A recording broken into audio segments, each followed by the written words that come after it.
It's estimated that 1 million Americans work each year as interns. About half won't get paid.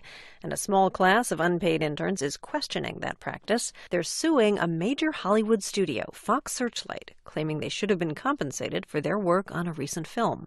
NPR's Binish Ahmed tells us more. Black Swan is a film about a young ballerina struggling to succeed in the unforgiving world of professional dancers. Black Swan won numerous awards. It grossed over $300 million. But some of those who contributed to the production didn't get a dime for their work. Enter the unpaid interns. This was 6 months of my life, which left me with nowhere further along in my career than before. That's Alex Footman. He was hoping an internship with Black Swan would open doors in Hollywood. Instead, it's made him rethink his career plans. Footman is part of an open class action lawsuit against the film's producer, Fox Searchlight Pictures. He and another unpaid intern, Eric Glatt, are suing to win back pay for the hours they worked. They're also filing for an injunction that would keep the company from hiring unpaid interns in the future. It was not a learning experience, and that was what I had expected. This really just seemed like I was just working and wasn't getting paid for it. Footman says he filed papers and ran errands alongside paid employees. Glatt worked as an accountant who kept financial records for the production. This is the sort of work that the Department of Labor says may be illegal for unpaid interns to do. The Supreme Court ruled over 50 years ago that only work done for training purposes could go unpaid. But the department says companies began skirting the rule. Last year, it issued a 6-point test that for-profit internships must pass to comply with labor laws. Ross Eisenbray pushed for that test.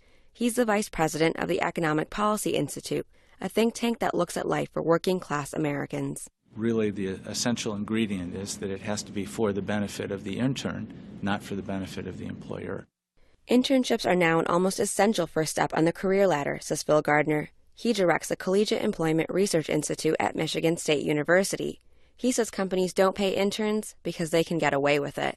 Nobody's been called on this. And in economic times, when you're cutting the bottom line, you're meeting your third quarter, I think the rationale is why pay anything for them?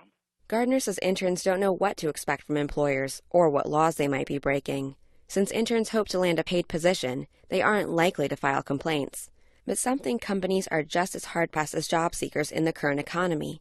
Helena Natt is the executive director of the Greater New York Chamber of Commerce. She says companies just can't afford to pay interns the minimum wage. I'm sure if they can, they would. People don't understand when you're hiring people, it takes a lot of time away. Natt says companies have scaled back human resource budgets and use internships as a low-cost screening process. But Ross Eisenbray thinks unpaid internships cut costs beyond hiring expenses. He says companies have saved big time by turning the entry-level jobs of yesterday into the unpaid internships of today.